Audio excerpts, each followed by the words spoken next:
cuma nggak lari ke Farisi. Ahli Taurat aja udah cukup. Iya. Dari wajah-wajahnya pun saya melihat seperti wajah-wajah ingin menghakimi saya.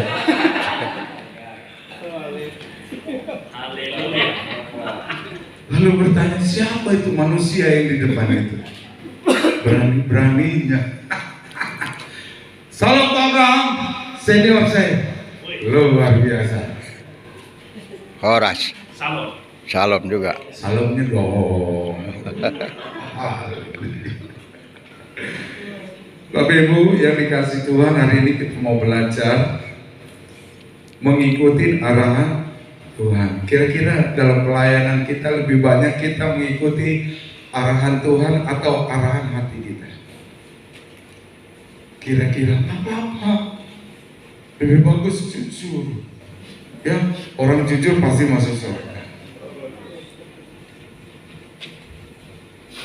Saya nggak tahu kenapa Tuhan taruh di hati saya satu tema ini.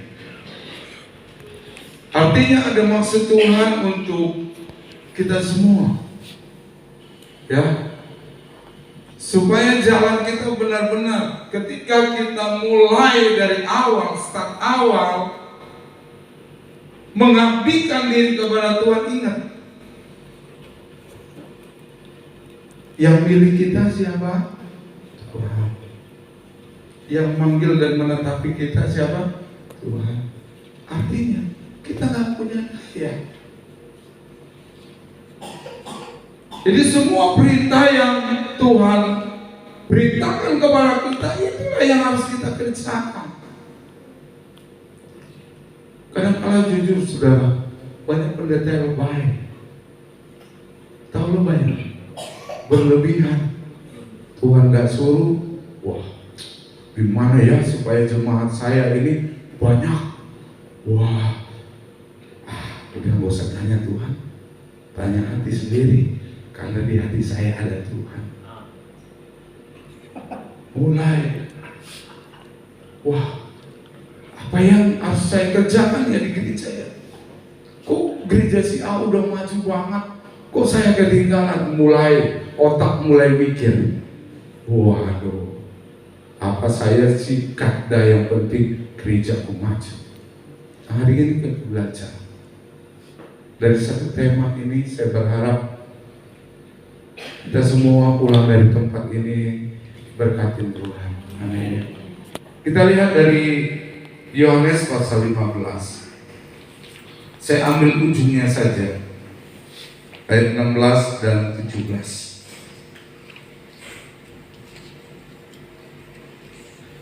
Bukan kamu yang memilih aku, tetapi akulah yang memilih kamu, dan aku telah menetapkan kamu supaya pergi dan menghasilkan buah, dan buahmu itu tetap, supaya apa yang kamu minta kepada Bapa dalam namaku diberikannya kepadamu. Ditunda atau diberikan? Udah diberikan belum? Belum. Waduh, bahaya. Berarti jangan-jangan kita yang memaksakan Tuhan. Makanya nggak diberi-beri. Ya, diberikannya kepadamu, ayat 17. Inilah perintahku kepadamu, kasihilah seorang akan yang lain. Coba kita kembali ya ke ayat 16. Bukan kamu yang memilih aku, tetapi akulah yang memilih. Pernah capek nggak melayani, rasanya stres nggak melayani? Ada yang masih stres, ada yang hampir berkata ya udah Tuhan, goodbye dah. Berat sekali tanggung jawab. Sadari, aku yang memilih kamu, kata aku yang memilih kamu. Berarti Tuhan bukan hanya sekedar memilih, tapi Tuhan memperlengkapi kita dengan kuasa, dengan hikmat,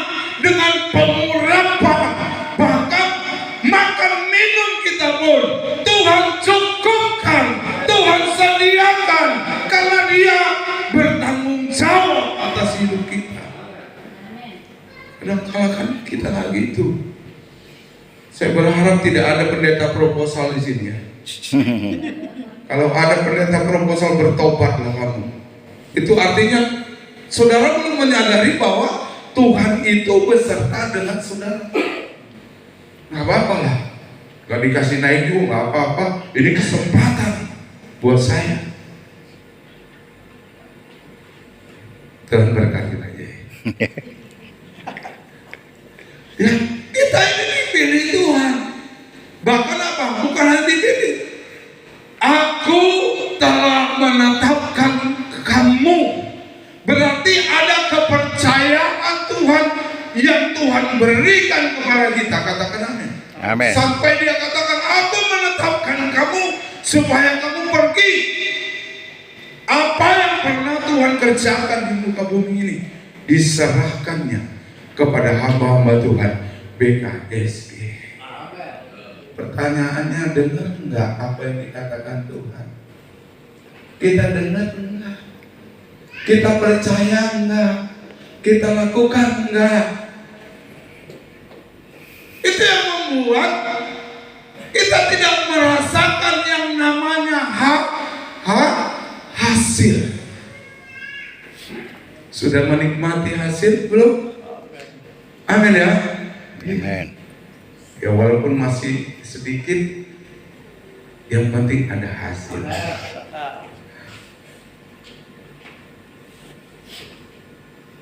Buahnya tetap atau semakin hari semakin turun? Bertambah. Itu tergantung kita dengan Tuhan. Nggak tahu Tuhan taruh di hati saya memberanikan diri aja. Beberapa hari yang lalu saya ketemu beberapa pendeta.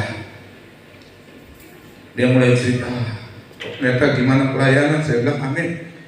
Tuhan dahsyat, penolong dan memberkati. Aku udah 2 tahun Pak Pendeta membangun. Gerejaku nggak selesai-selesai. Saya pikir 2 tahun dia membangun lebih besar dari Senayan. Terus gue bilang, bro, satu pertanyaan yang kau harus jawab. Ketika kau bangun gereja, kau tanya Tuhan. Ketika kau bangun gereja, Tuhan suruh nggak? Atau kemauanmu sendiri? Lalu saya cerita dengan dia. Ya, ini bukan kesombongan, tapi ini firman yang saya belajar hidupi firman ini. Saya bilang, saya juga di masa COVID membangun tahun kemarin. Selesai nggak Pak Gembala? Selesai. 4 bulan saya selesai merenovasi gereja, buat balkon di atasnya 6x12 dan seluruh isi keramik semua saya bilang diganti.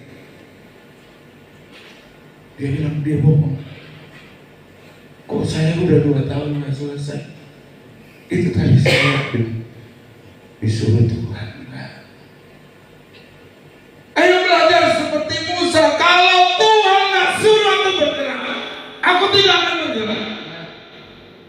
Kadang-kadang kan itu tadi saya bilang, ada banyak pendeta lebay. Merasa dengan kekuatannya, kepintarannya, pengalamannya, dia mampu merubah rencana Tuhan. Nggak bisa kok. Mohon maaf, nggak bisa. Capek. Tuhan akan capek. Ya. Makanya para pemimpin harus tetap hidup dalam firman dan menjadi model buat jemaat kita. Semuanya jemaat kita. Lalu saya ketemu dengan salah satu pembicara, saya nggak sebut namanya Pak, pria sejati, dipakai juga di mana-mana. Saya ngelihat juga, saya tanya ya, bro, ini ada gambaran loh. Kalau kau gerejamu mau diberkati, saya bilang, you tahu bebek? Ada yang tahu bebek nggak? Kalau nggak ada tahu bebek, Nanti sore kita makan bebek.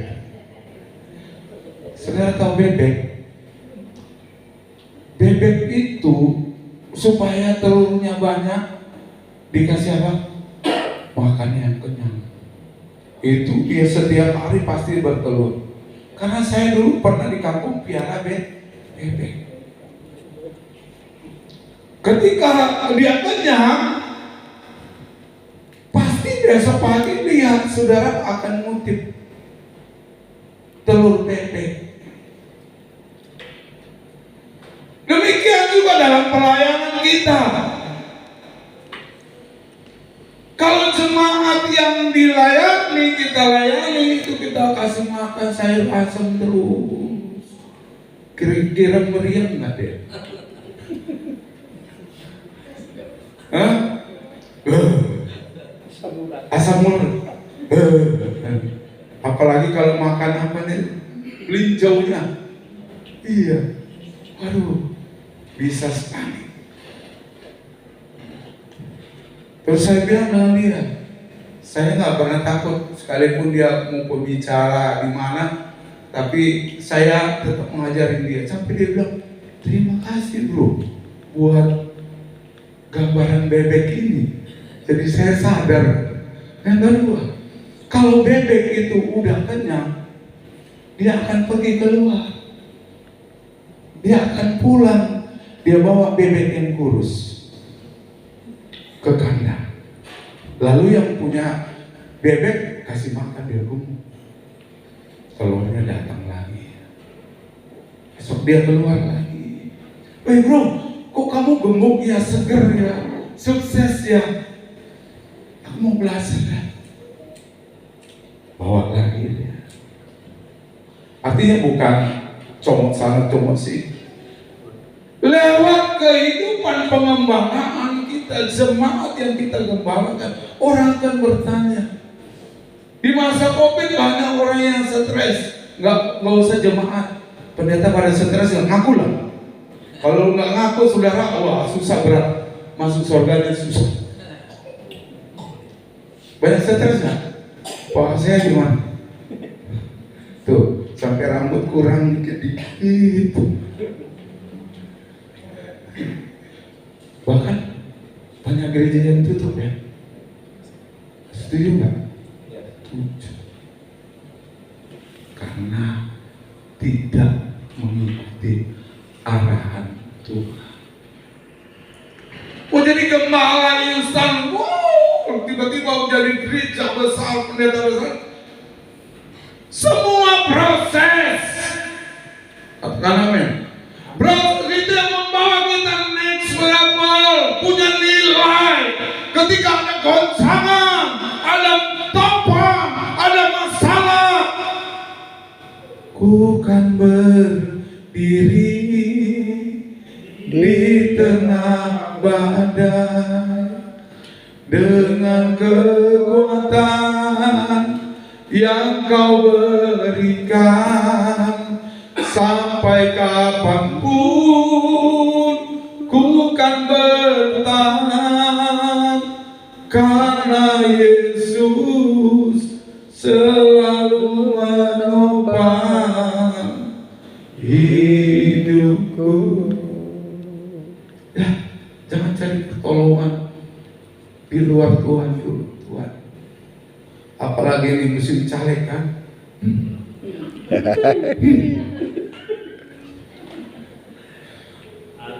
Banyak yang kecewa kan? Banyak yang kecewa kan? Kecewa karena nggak tanya Tuhan dulu.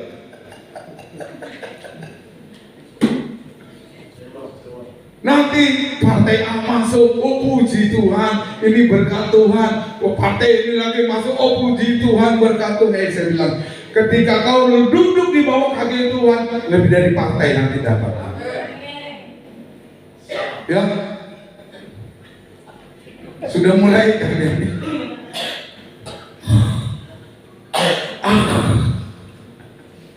Padahal Tuhan baik loh, Tuhan.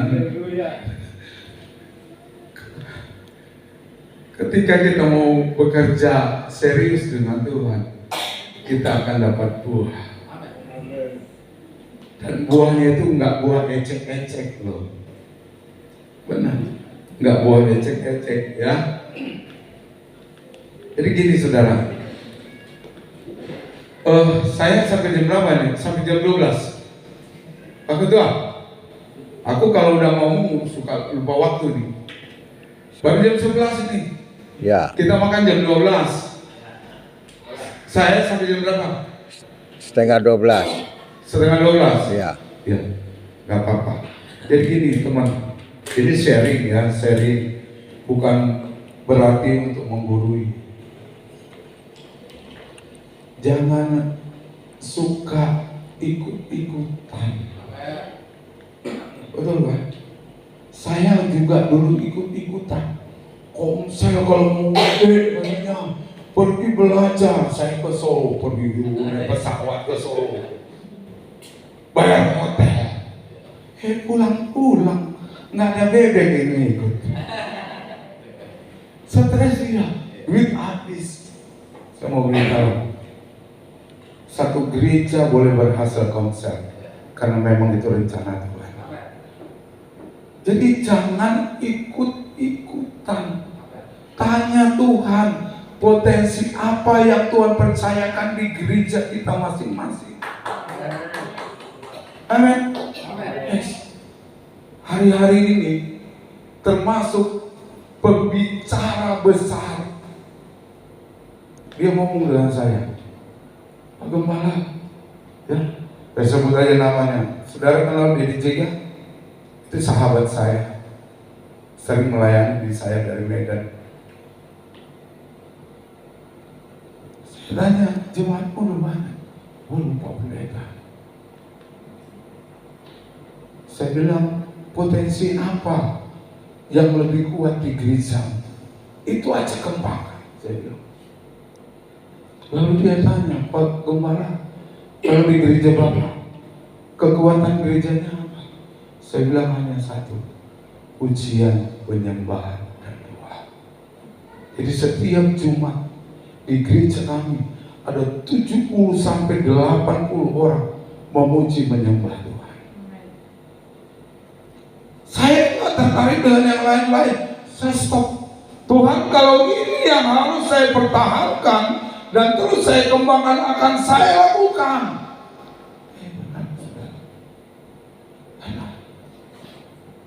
Setuju ya? Tanya Tuhan, kembali lagi.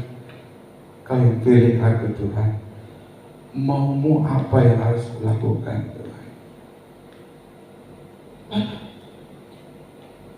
Ada beberapa gereja bertanya kepada saya kasih. Dan saya bilang, keberhasilan pujian penyembahan di tempat saya belum tentu berhasil juga di tempat kamu. Mungkin Tuhan mau pakai yang lain. Tanya Tuhan. Ini hanya gambaran aja. Makanya jujur saudara, kita ini sebagai gembala-gembala harus peka dengan Tuhan. Katakan amin. Supaya kita nggak salah ngambil keputusan. Peka. Saudara peka nggak? Kalau ada jemaat saudara usahanya lagi bangkrut, harus peka. Benar. Saya bukan nyombong, saya peka, belajar peka. Ada jemaat yang sedang drop, saya panggil, Tuhan bilang panggil jemaatmu, doakan, usahanya lagi drop.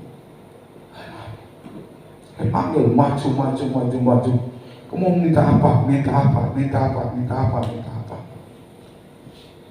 Saya bilang 300 juta target itu kecil buat Tuhan. Kalau kamu belajar takut Tuhan. Dari target 300 juta, sebulan kemudian ada yang tembus sampai 3 miliar. Bukan saya, tapi saya belajar mendengar suara Bapak. Termasuk jujur kemarin, aku udah rencana loh. Di hati kemarin saya mau duduk paling depan supaya Bapak sahabat. Roh Kudus bilang, kau jangan sekali-kali ambil posisi di depan. Engkau akan malu karena engkau akan diusir. Ya benar kan kemarin diusir kan? Satu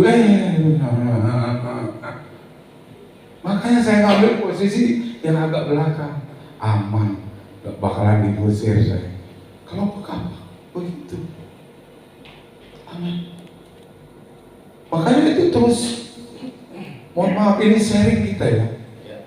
Terus di gereja kami pertumbuhan itu luar biasa. Apapun kata orang dari luar, mereka nggak peduli.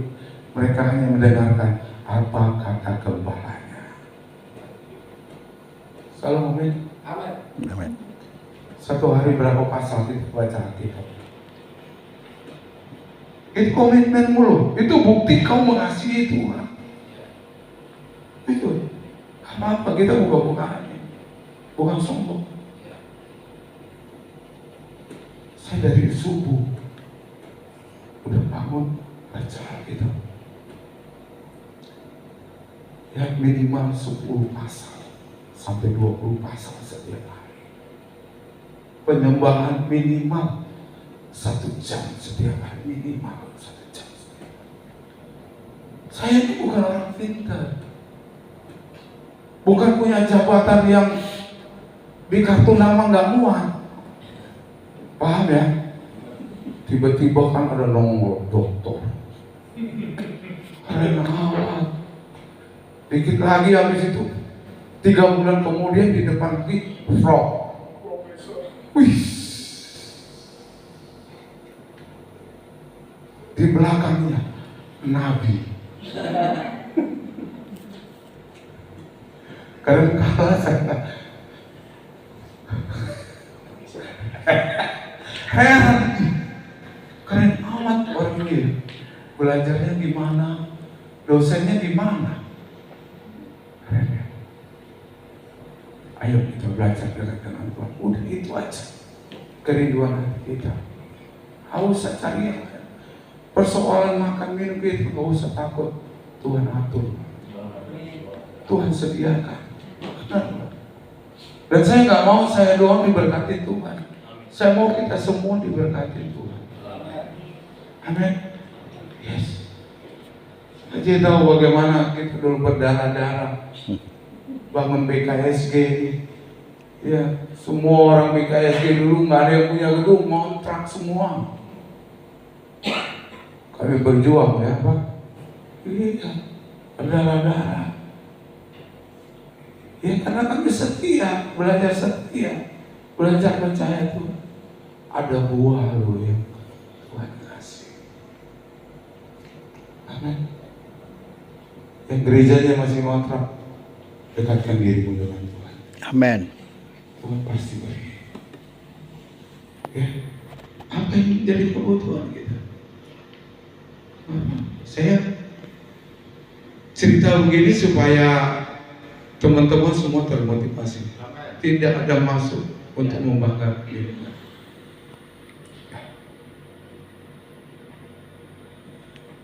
Saya masih kuat, masih sehat. Tapi saya udah memikirkan warisan buat anak-anak saya. Anak saya yang pertama saya udah beliin rumah. Anak saya yang kedua saya sudah beliin rumah. Bulan 7 kemarin saya ambil rumah. Mohon maaf sekali lagi bukan untuk kesombongan, di Lampung buat anak saya yang kedua. Tujuannya untuk memperlihatkan bahwa bapaknya itu benar-benar melayani Tuhan dan berkat yang dia dapat adalah berkat dari Tuhan. Ada proposal, mohon maaf, kayak Edit GAD aja.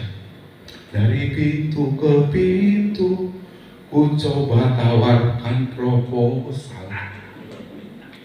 Stresnya yang suka menjalankan proposal, tanda tangan, panjang. Hampir nggak muat loh. Waduh. Orang nggak tertarik gitu. Buat bagaimana Tuhan tertarik atas pelayanan kita. Itu yang penting. Buat bagaimana Tuhan sampai tertarik atas hidup kita, atas hidup keluarga kita,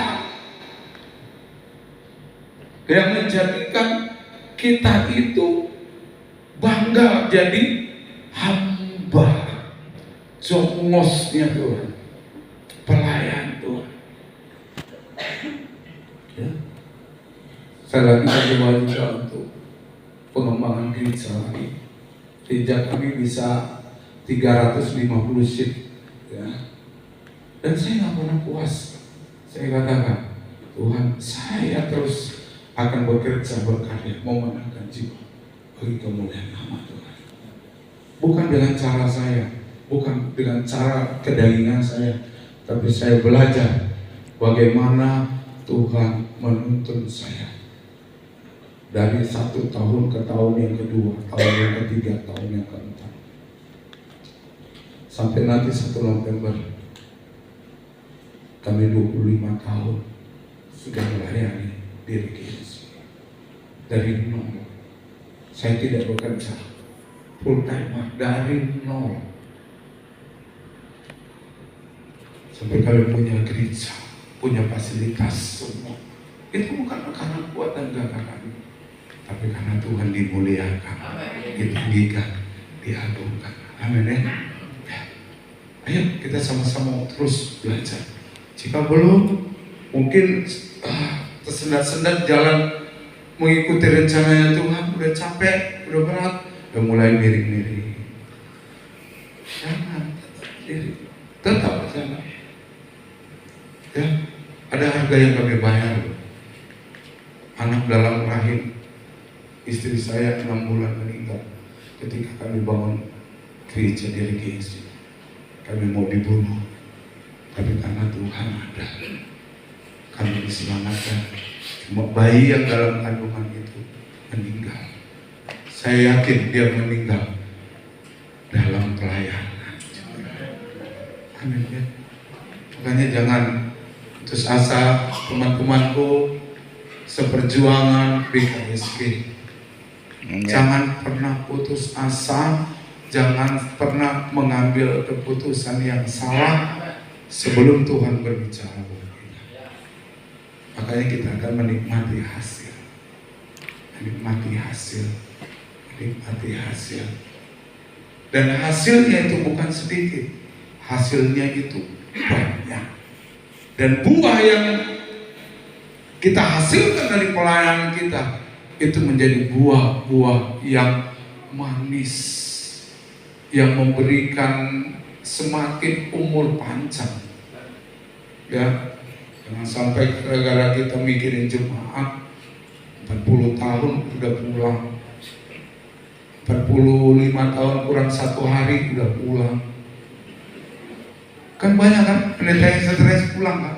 Ngapain stres? Itu urusan Tuhan kok. Kita ini hanya pelaksana hariannya. Ownernya siapa? Tuhan. Ya udah, kita butuh apa? Tuhan butuh ini ya. Surga memerintahkannya.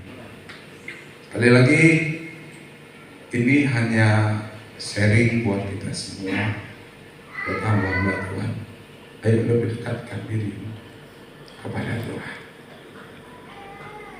Hiduplah di dalam iman. Hiduplah dalam ujian penyembahan.